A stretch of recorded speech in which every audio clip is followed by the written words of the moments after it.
Question अभिक्रिया ए to be में ए का सांद्रण 9 गुना करने पर वेग 3 गुना हो जाता है। ए का सांद्रण 3 गुना करने पर वेग 27 गुना हो जाता है। दोनों कंडीशन में कोटि का हमें कोटि नहीं पता, अब तक पीछे कुछ ना दूसरी कोटि दे रखी दे नहीं रखी यहाँ पर। तो कहेंगे माना वेग नियम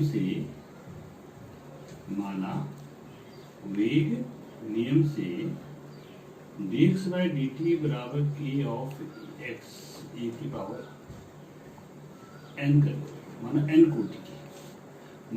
कोटि के क्रिया है, कोटि के हमारी n। ठीक है, अब क्या करेंगे, पहले कर लेते हैं सांद्रण 3 गुना कर रहे हैं, यानी इसमें वही r का बराबर ले लेते हैं, r dx by dt बराबर k ऑफ e की पावर n। तो पहले कंडीशन है जो हमारा पहला वाला है, इसमें जो पहली स्थिति है हमारी r1 बराबर आ गया k ऑफ e की पावर n। अब r2 क्या कर रहे हैं, सांद्रण 9 गुना वेग 3 गुना हो जा रहा है, ये 3 टाइम्स ऑफ r1 हो जा रहा है। कब हो जा रहा है, क्या कर रहे हैं, इसको क्या कर रहे हैं 9 गुना कर रहे हैं, 9 ऑफ e की पावर n। तो क्या हो जाएगी, देखो इसमें क्या करेंगे, ध्यान से देखेंगे आप, ये 9 को हम क्या करें बाहर ले लेते हैं, यानी कि 9 को हम बाहर लेते हैं, 9 की पावर n के ए की पावर, ये हमें कैंसिल आउट करने हैं पहले वाले, ठीक है ना। अब यहाँ पर क्या हो जाएगा, 9 की पावर n को घातांक नियम से, आपको आपने 9th में पढ़ा होगा, 9 होता है 3 का स्क्वायर, 3 का स्क्वायर हो गया, तो 9 की पावर n बराबर 3 का स्क्वायर n बराबर 3 की पावर 2n हो जाएगा, नहीं हो जाएगा, तो 3 की पावर 2n हो गया, तो जाएगा 3 की पावर 2n की ऑफ ए की पावर n।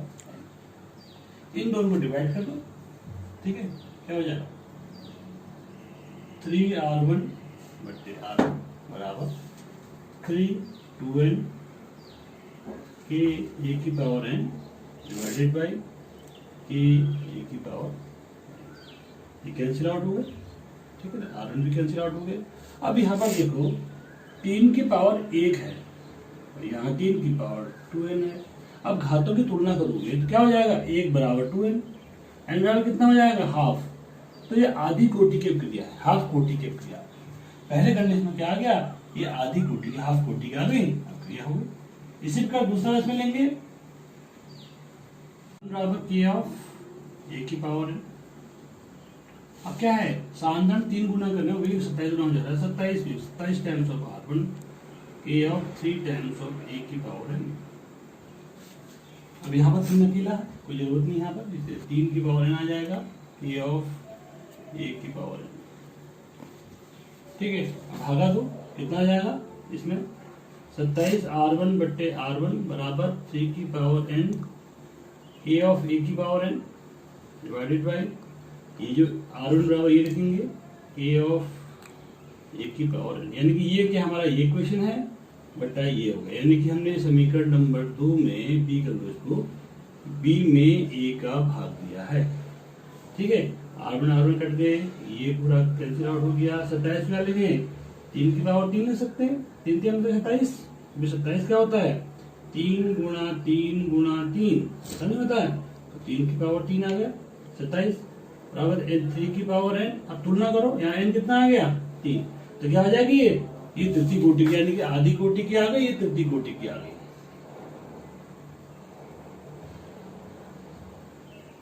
ठीक है। 2NO प्लस Cl 2NOCl में Cl2 की सांद्रता दूनी करने पर वेग दूना हो जाता है, NO से दोनों के साथ दूनी करने पर वेग आगुना हो जाता है, कोटि के अर्थ। सब वेग नियम पर आधारित क्वेश्चन है, हमें पता नहीं है इसमें क्या है, दोनों देखो अब तक एक था, यहाँ दोनों टर्म आ गए।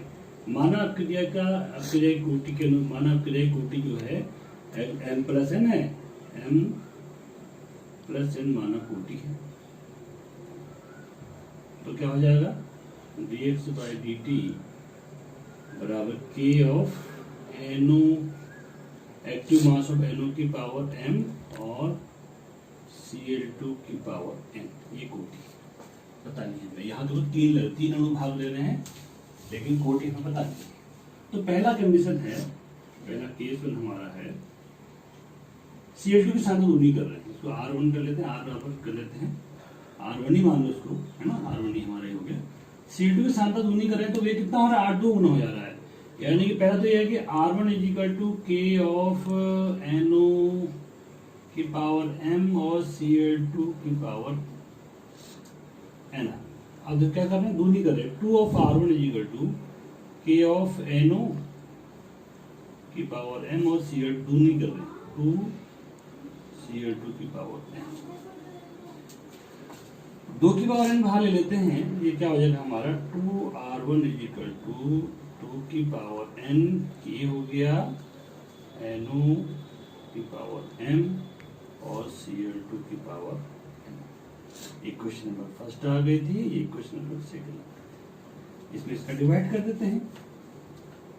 2R1 बट्टे R1 बराबर कितना आ जाएगा, 2 की पावर N K NO की पावर N। बहुत आसान है, लिखने में लग रहा बड़ा कट्टा फुका, लेकिन आसान है। डिवाइडेड बाय अब K NO की पावर M Cl2 की पावर N।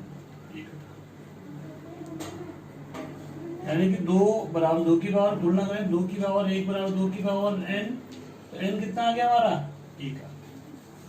ठीक है। अब यहाँ दूसरा केस हमारा आ गया, केस 2। ये आ गया, क्या कर रहा है, 8 गुने हो जाती है। 8 ऑफ R1 क्या और दोनों के साथ दूनी कर रहे हैं, A of NO 2 of NO की पावर M 2 ऑफ Cl2 की पावर N, 8 हो जाता है। ठीक है, क्या हो जाएगा, 8 R1 बराबर 2 की पावर M इंटू 2 की पावर N के NO की पावर M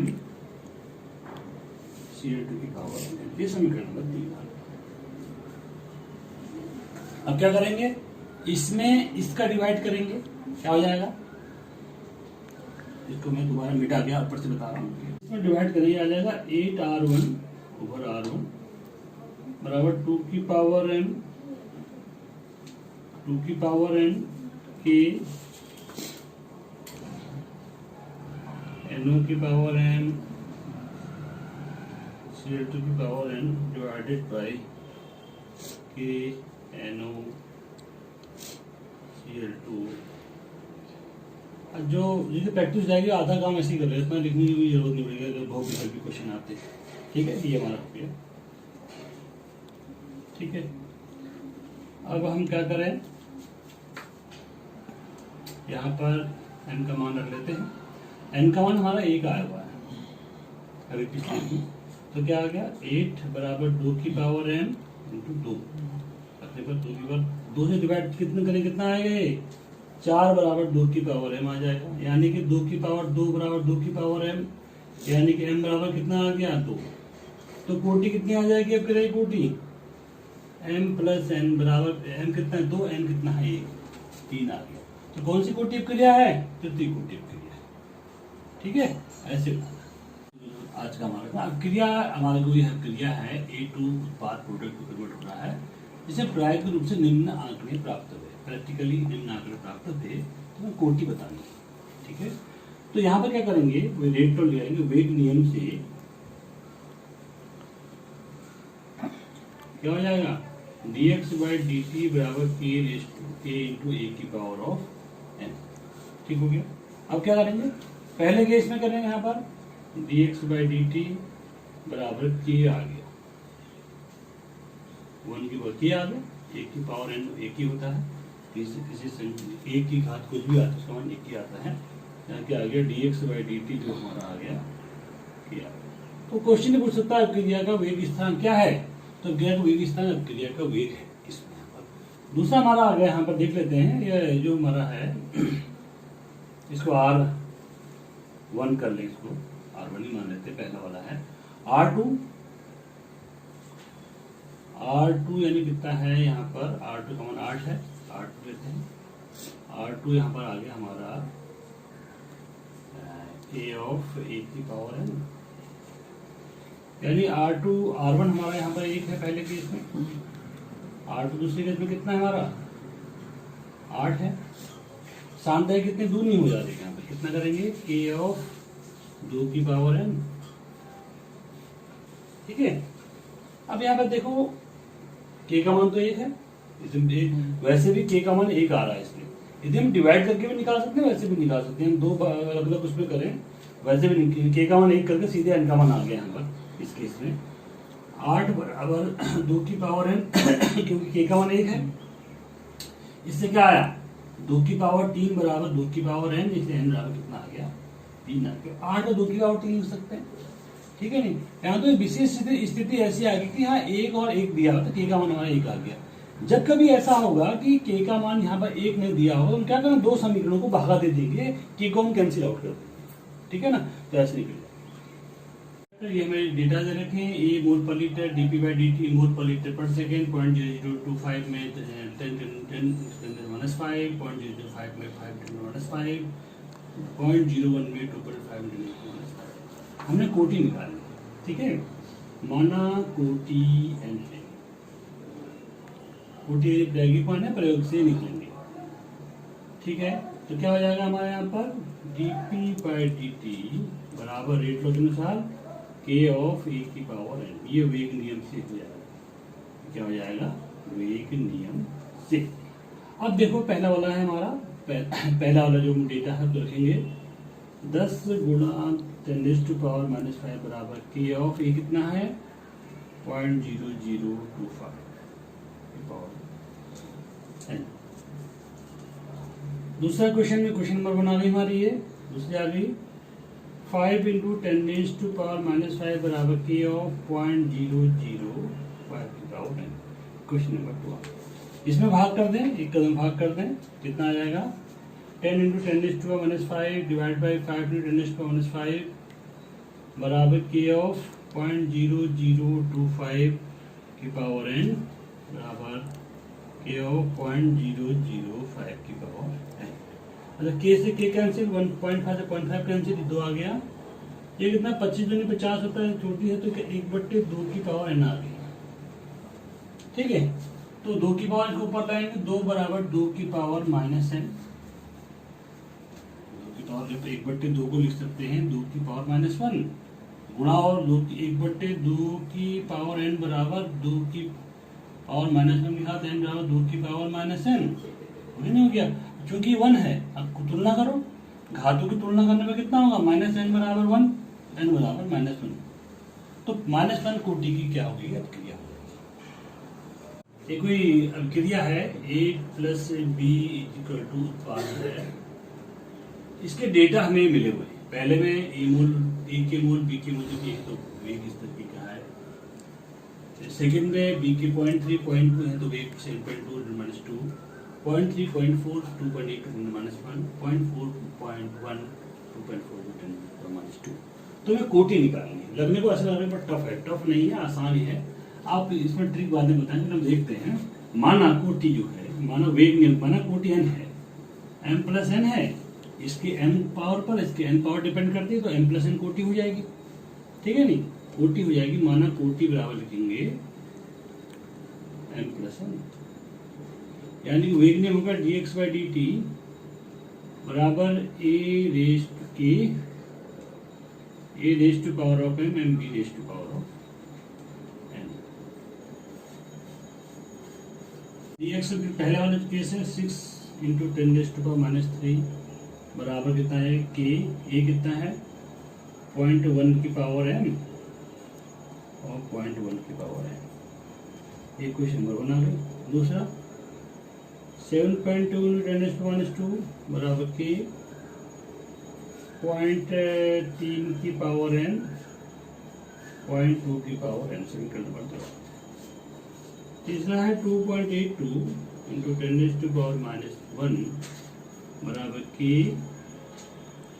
0.3 की पावर n और 0.4 की पावर n। क्वेश्चन नंबर 3 आ गए। इसी प्रकार 2.40 × 10⁻² बराबर k 0.4 की पावर m और 0.1 की पावर n। अब क्या करेंगे, हम देख रहे, देखो यहाँ पर पावर इसकी n है, यहाँ पर 0.1 दिख रहा है, यहाँ पर 0.1 दिख रहा है, लेकिन इन दोनों को डिवाइड कर दो, कैंसिल हो जाता है, mm रह जाता है। इन दोनों को डिवाइड कर ये कैंसिल हो जाता है, ये रह जाता है। तो मैं इसी का फायदा उठाएंगे। एक और 4, 1/4 करने पर कितना आ गया, 6 × 10⁻³ डिवाइडेड बाई 2.40 × 10⁻² बराबर कितना आ जाएगा, कि 0.1 की पावर m, 0.1 की पावर n डिवाइडेड ऑफ ए 0.4 की पावर m और 0.1 की पावर n। ठीक है, अब ये और ये कर दिए। अब देखो इसमें क्या करेंगे, 6 चक्को 24 -3 करते हैं, इसको 4 कर लेते हैं, इसको ऐसे करते हैं। यदि ये अगर 224 × 10⁻³ हो जाएगा ना, होगा 3 से 3 कटा, 6 चक्को 24, तो कितना आ गया, 1/4 × k से k कटा 1/4 की पावर m आ गई। मतलब 1/4 की पावर 1 है, 1/4 की पावर, इसलिए क्या आ गया, m बराबर आ गया हमारा कितना आ गया, 1। ठीक है, अब क्या करेंगे, इन दोनों को भागा देंगे। 2 सेकेंड डिवाइडेड बाय 3 क्या आ जाएगा, 7.2 × 10⁻², 2.82 10⁻1 कितना आ जाएगा, के 0.3 की पावर n, 0.2 की पावर n, ये m है, डिवाइडेड बाई के 0.3 की पावर m और 0.4 की पावर n। देखो ये यहाँ से ये कैंसिल, यहाँ से ये कैंसिल। अब 8, ये 4 बढ़ जाएगा। देखो 8 7 चौक 28 होता है, ठीक है ना, ये कितना हो जाएगा, तब आ जाएगा 1/4 आ गया बराबर 1/2 की पावर n। ठीक है, ठीक है, इसको कितना करेंगे, 1/2 की पावर क्या 2 कर देंगे, 1/2 की पावर n आ गया। तो इससे क्या n बराबर कितना आ गया हमारा, 2 आ गया। m कितना हमारा आया, 1 आया। तो कोटि कितनी हो जाएगी, कोटि कितनी आ जाएगी, 2 + 1 बराबर 3 कोटि के मिलेगा। अब क्लियर समीकरण, ठीक।